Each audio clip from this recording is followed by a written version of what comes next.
Hi students, आप लोग को क्लास 11th का एक वीडियो अकाउंट का चैप्टर नंबर 1 का वीडियो चला गया है। ये आपका चैप्टर नंबर 2 का वीडियो है। ये किसका है? चैप्टर 2 का वीडियो है account.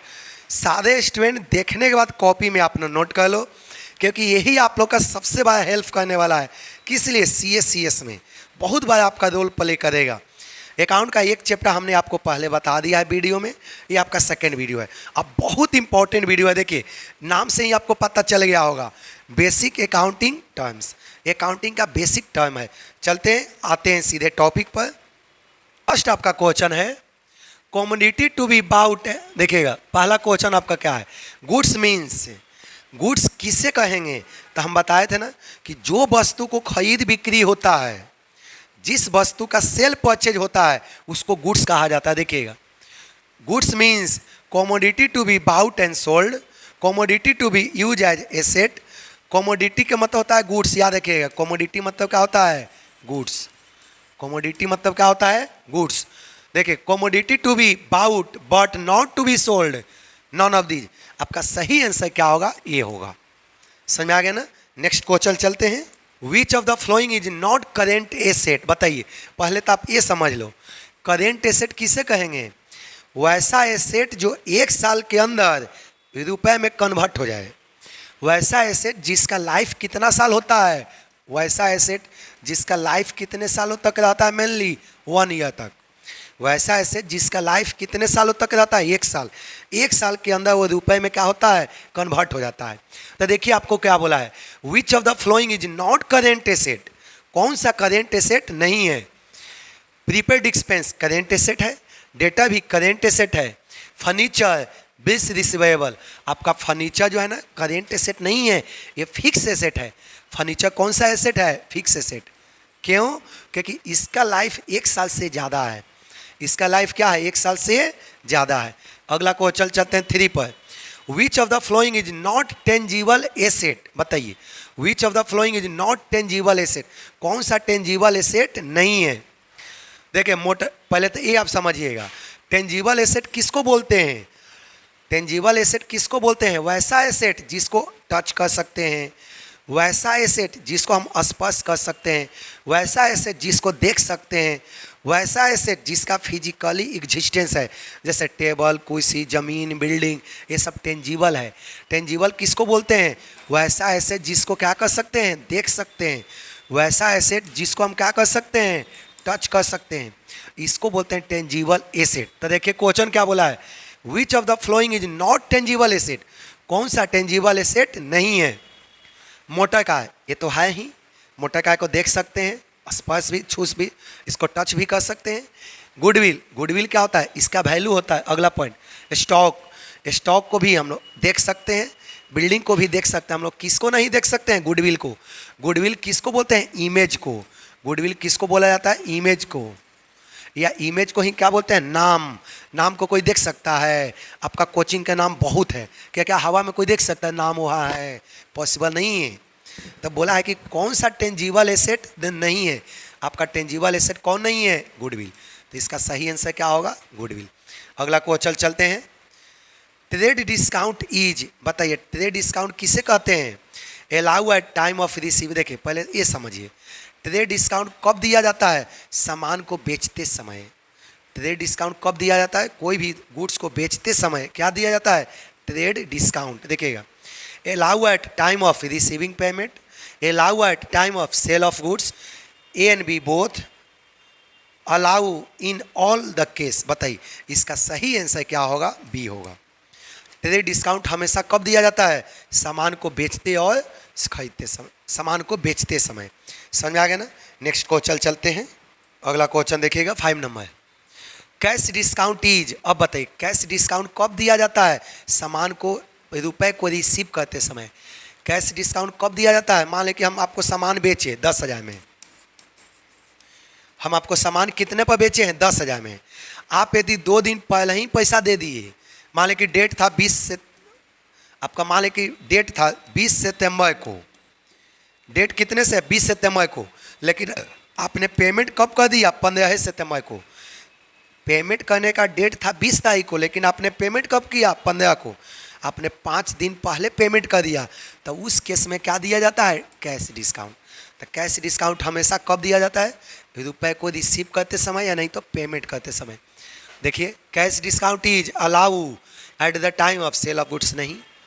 Receive at the time of making payment, receive at the time of purchase of goods, नहीं। All of the above. आपका सही आंसर क्या होगा? ये वाला। कैश डिस्काउंट हमेशा कम मिलता है? पेमेंट करते समय। नेक्स्ट पॉइंट देखिए, working capital is, working capital क्या होता है? करेंट एसेट और करेंट लायबिलिटी के गैपिंग को क्या बोलेंगे? Working capital. वर्किंग कैपिटल के क्या डिफिनेशन होता है? It is the difference between current asset and current liability. Current liability किसको बोलते हैं? वैसा लायबिलिटी जो एक साल के अंदर, वैसा लायबिलिटी जो एक साल के अंदर क्या किया जाए? पेड किया जाए। करेंट लायबिलिटी किसको बोलते हैं? वैसा लायबिलिटी जो एक साल के अंदर पेमेंट कर दिया जाए, इसको बोलते हैं करेंट लायबिलिटी। और करेंट एसेट किसको बोलते हैं? वैसा एसेट जो एक साल के अंदर क्या किया जाए? वैसा एसेट जिसको एक साल के अंदर क्या किया जाए? बेचा जाए, या नहीं तो वैसा एसेट जो एक साल के अंदर रुपए में कन्वर्ट हो जाए। तो वर्किंग कैपिटल का क्या फॉर्मूला होता है? Current asset minus current liability. कोई दिक्कत? नेक्स्ट क्वेश्चन चलिए, क्वेश्चन नंबर 7 देखिएगा।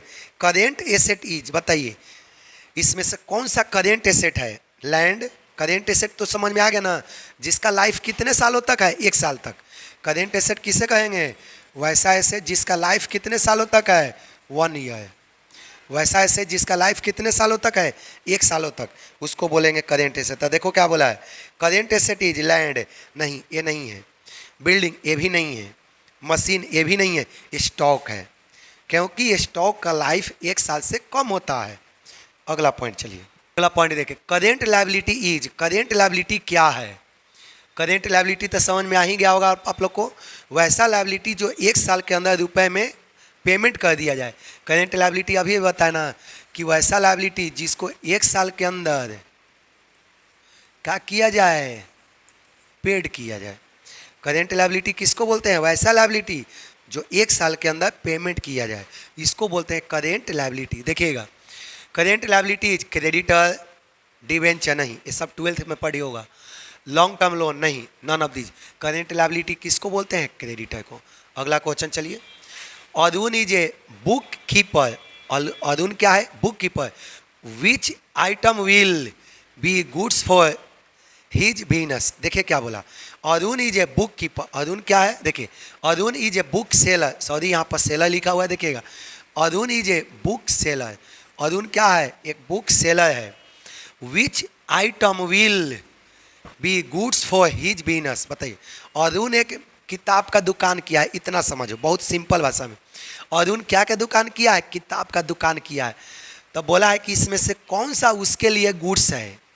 हम ही मान लें कि किताब का दुकान किए, तो मेरे लिए गुड्स क्या होगा? किताब होगा, कॉपी होगा। बहुत आसान सा टॉपिक है। मेरे लिए गुड्स का, जो चीज़ का बिजनेस होगा, मान लेते हैं कि हम कपड़ा का बिजनेस किए हैं तो कपड़ा मेरे लिए गुड्स है। मान लेते हैं कि हम टेबल कुर्सी का बिजनेस किए हैं तो टेबल कुर्सी मेरे लिए गुड्स है। जो चीज़ का हम बिजनेस करेंगे उसको बोलेंगे गुड्स। देखिए क्या बोला है, Arun is a book seller. Arun क्या एक बुक सेलर है। विच item will be goods for his business? Purchase of computer, नहीं। अब किताब के दुकान किया है, आपने कंप्यूटर खरीद लिया तो आपके लिए प्रॉपर्टी हुआ, आपके लिए गुड्स नहीं कहलाएगा। परचेज ऑफ फैन, ये भी आपके लिए प्रॉपर्टी है। परचेज ऑफ फर्नीचर, ये भी आपके लिए प्रॉपर्टी है। परचेज ऑफ स्टेशनरी, इसको गुड्स कहेंगे। क्योंकि स्टेशनरी किसको बोलते हैं? किताब, कॉपी को, पेन, समझ आ गया ना, डायरी, ये सबको। चलिए अगला point, repair charge of office of old furniture. बोला कि पुराने फर्नीचर पर जो हम रिपेयर पेज करवाए, पुराने फर्नीचर पर हमको जो रिपेयर चार्ज लग गया वो क्या है?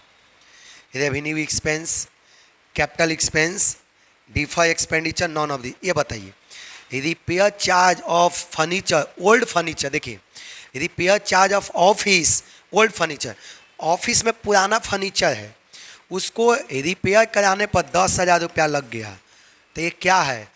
ये आपका रेवेन्यू एक्सपेंसेज है। रेवेन्यू एक्सपेंस किसको बोलेंगे? वैसा एक्सपेंस जो बार बार होते रहे। हम एक बार रिपेयर करवा लेंगे तो क्या ज़िंदगी भर चलेगा? नहीं ना, 1 साल 2 साल के बाद दोबारा हमको क्या करवाना होगा? रिपेयर करवाना होगा। तो देखिए repair charge of office old furniture is, ये क्या होगा, रेवेन्यू एक्सपेंस। सबको समझ में आ गया ना। नेक्स्ट पॉइंट चलिएगा, चलिए अगला पॉइंट देखिएगा, is given to be the businessman when clear his payment before certain period. देखिए क्या बोला, is given to businessman when clear his payment before certain period. देखिए अभी अभी हम यही बताए हैं, मान लेते कि पेमेंट का डेट था कितना, 10 तारीख को, पेमेंट का डेट है 10 सितंबर 2023 को, लेकिन कोई आदमी आपको पेमेंट कब कर दिया, 8 सितंबर को। इसका कहने का मतलब यही है, पेमेंट का डेट है 10 सितंबर को, लेकिन कोई आदमी पेमेंट कब कर दिया, पेड कर दिया 8 सितंबर को, तो उसको क्या देंगे, तो उसको कैश डिस्काउंट देंगे। कोई भी व्यक्ति पहले पेमेंट कर देता है समय से, तो उसको क्या दिया जाता है, कैश डिस्काउंट। देखिएगा, cash discount, special discount, trade discount, non of these. इसका सही आंसर क्या होगा, ये होगा कैश डिस्काउंट। कोई दिक्कत। नेक्स्ट पॉइंट चलते हैं, long term liability. Long term liability किसको बोलते हैं, वैसा लायबिलिटी जो 1 साल के बाद पेमेंट किया जाए। लॉन्ग टर्म लायबिलिटी किसको बोलेंगे, वैसा लायबिलिटी जो 1 साल के बाद पेमेंट किया जाए। समझ में आ गया ना, उसको बोलेंगे लॉन्ग टर्म लायबिलिटी। लायबिलिटी मतलब बता है ना, सिंपल क्या होता है, लोन। लायबिलिटी मतलब सिंपली क्या होता है, लोन। तो those liability which are paid after 1 year, वैसा लायबिलिटी जो 1 साल के बाद पेमेंट किया जाए। तब बताइए लॉन्ग टर्म लायबिलिटी कौन है, debenture, bills payable, outstanding expense, creditor, आपका ये है। ये आप पढ़ोगे 12th क्लास में, ये कहाँ पढ़ोगे, क्लास 12th में। सब वहाँ आपको एक एक कह के हम लिखवाएंगे आपको सारा चीज़। नेक्स्ट पॉइंट चलिए, करेंट लायबिलिटी मीन्स, बताइए करेंट लायबिलिटी किसे कहेंगे। हमने अभी अभी बताया है कि वैसा लायबिलिटी जो 1 साल के अंदर क्या हो जाए, पेड हो जाए। वैसा लायबिलिटी जो 1 साल के अंदर क्या हो जाए, पेड हो जाए। चलो, which are payable within 12 months, which are payable within 60 months, which are less than इतना। इसका सही आंसर क्या होगा, ये होगा। कोई दिक्कत। चलते हैं अगला क्वेश्चन की ओर। देखिए question number 14, current asset means, बताइए करेंट एसेट क्या है। Current asset means which are converted into cash और consume within short period within 12 months. इसका सही आंसर ये है। अगला पॉइंट चलते हैं, rupee 2000 paid as a rent of office premises it is, बताइए क्या है। हमने 2000 रुपया पेमेंट किया ऑफिस प्रीमाइसेस के लिए, क्या है, it is event, transaction, both, ये दोनों होगा। इवेंट भी है और ट्रांजेक्शन भी है। अगला पॉइंट चलिए, the obligation of enterprise other than owner fund are known as, बताइए ऑब्लिगेशन का मतलब होता है, देखिए क्या बोला, ऑब्लिगेशन के सिंपल मतलब होता है लोन, जिम्मेवारी, responsibility. The obligation of enterprise other than owner fund are known as. Owner fund मतलब क्या होता है, मेरा कैपिटल जो हमने इन्वेस्ट किया, जितना हमने बिजनेस में इन्वेस्ट किया, इसको बोलते हैं ऑनर फंड। ऑनर फंड सबको समझ में आ गया ना, हमने जितना रुपया कंपनी में लगा दिया, इसको बोलते हैं ऑनर फंड। तो क्या बोला, obligation of enterprise other than owners fund are known as, इसको क्या बोलेंगे, asset, capital, liability, none of the. इसका सही आंसर क्या होगा, कैपिटल होगा। अगला पॉइंट चलिए, at the end of financial year after sale of goods worth rupees 2 lakh, बोला कि साल के अंत में 2 लाख के सामान बेचने के बाद there was a closing stock 10,000। 2 lakh के सामान बेचने के बाद क्लोजिंग स्टॉक कितना बच गया, 10,000। दिस इज, बताइए क्या है, event, transaction, both, none of this. Event है क्योंकि यह किसके बारे में बोला है, इसके बारे में बोला है, ये 10,000 के बारे में बोला है। जो क्लोजिंग स्टॉक है ना, ये इवेंट होता है। इवेंट हम बताए हैं ना, जब कोई पर्टिकुलर चीज़ पर, जब कोई निश्चित समय पर मेजर किया जाए, जब किसी को खास समय पर मापा जाए, इसको हम लोग क्या बोलते हैं, इवेंट बोलते हैं। क्या बोलते हैं, इवेंट। अगला पॉइंट देखिएगा, 18 नंबर है, देखिएगा फिक्स एसेट इंक्लूड, बताइए फिक्स एसेट में क्या शामिल होता है। फिक्स एसेट समझ में आ गया ना, वैसा एसेट जिसका लाइफ कितना हो, वैसा एसेट जिसका लाइफ 1 साल से अधिक हो, वैसा एसेट जिसका लाइफ 1 ईयर से क्या हो, ज़्यादा हो। तो देखिए fix asset include closing stock, furniture, payment in advance, debtor. Fix asset में क्या आएगा? फर्नीचर आएगा। फिक्स एसेट सबको समझ में आ गया ना? वैसा एसेट जिसका लाइफ 1 साल से अधिक हो। अगला पॉइंट चलिए, विच of the following is a fictitious asset. अब बताइए, फिक्टिशियस एसेट को हिंदी में क्या बोलते हैं? काल्पनिक संपत्ति। तो बोला कि इसमें से कौन सा काल्पनिक संपत्ति है? लैंड नहीं, लैंड तो फिक्टिशियस एसेट नहीं है, ये वास्तविक में होता है जमीन। बिल्डिंग भी वास्तविक में होता है। गुडविल मत होता नाम, इमेज, ये भी वास्तव में इमेज होता है। देखिए अपना कोचिंग के नाम है, ये वास्तव में नाम है, समझ आ गया? पिमलरी एक्सपेंस, ये आपका क्या है? फिक्टिशियस। पिमलरी एक्सपेंस किसको बोलते हैं? कंपनी के बनने से पहले जितना रुपया लग गया, इसको बोलते हैं फिक्टिशियस। इसको क्या बोलते हैं? प्रीमिलरी एक्सपेंस। प्रीमिलरी मतलब क्या होता है? पहले, कंपनी के बनने से पहले जितना रुपया लग गया, इसको क्या बोलते हैं? प्रीमिलरी एक्सपेंस। समझ आ गया ना? तो इसमें से आपको यही बोला है कि कौन सा फिक्टिशियस एसेट है, तो प्रीमिलरी एक्सपेंस। समझ में आ गया? अगला पॉइंट देखिएगा, a person to whom money is owed by firm is called. देखिए बोला कि वैसा व्यक्ति जिससे आपको रुपया लेना है, उसको क्या बोलेंगे? तो उसको डेटर बोलेंगे। डेटर किसको बोलते हैं? जिसको सामान बेचे। डेटर किसको बोलते हैं? जिस व्यक्ति को हम सामान बेचे। तो जिसको बेचेंगे उसी से ना पैसा लेंगे। मान लें कि हम आपको सामान बेच दिए, तो हम पैसा मांगेंगे किससे? आप ये से मांगेंगे।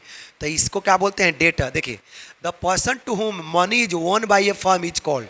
वैसा व्यक्ति जिससे रुपया लेना हो, उसको क्या बोलेंगे? तो उसको डेटर बोलेंगे। अगला पॉइंट देखिएगा, excess of income over expenditure during a period of time is called. इसको प्रॉफिट बोलते हैं। बोला कि इनकम हुआ, मान लेते हैं कि इनकम हुआ 10,000। इनकम कितना हुआ? इनकम हुआ 10,000। एक्सपेंडिचर कितना हुआ? 9,000। एक्सपेंडिचर मतलब क्या होता है? खर्च। एक्सपेंडिचर मतलब क्या होता है? खर्च। इनकम हुआ 10,000, एक्सपेंस हुआ 9,000। प्रॉफिट कितना हुआ? 10,000 में से 9,000 घटा लो, प्रॉफिट कितना हुआ? 1,000। तो इसको प्रॉफिट बोलेंगे। यही तो बोला है। एक्सेस मतलब ज़्यादा, excess of income over expenditure. यदि एक्सपेंडिचर से ज़्यादा इनकम होगा तो उसको क्या बोलेंगे? आप समझ गए होंगे, प्रॉफिट। बहुत आसान है। देखिए last point, asset which can be converted into cash with in short period, short span of time is called. बोला कि वैसा एसेट जो शॉर्ट पीरियड में मनी में कन्वर्ट हो जाता है, उसको क्या बोलेंगे? Fix asset, tangible asset, liquid asset, non of these, liquid asset. वैसा एसेट जिसको शॉर्ट पीरियड ऑफ टाइम में मनी में कन्वर्ट हो जाता है, उसको क्या बोलते हैं? Liquid asset. देखिए आपका चैप्टर नंबर 2 समाप्त हो गया। चैप्टर नंबर 2 क्या हो गया? समाप्त। अब सारे स्टूडेंट कॉपी में नोट कर लिया करो,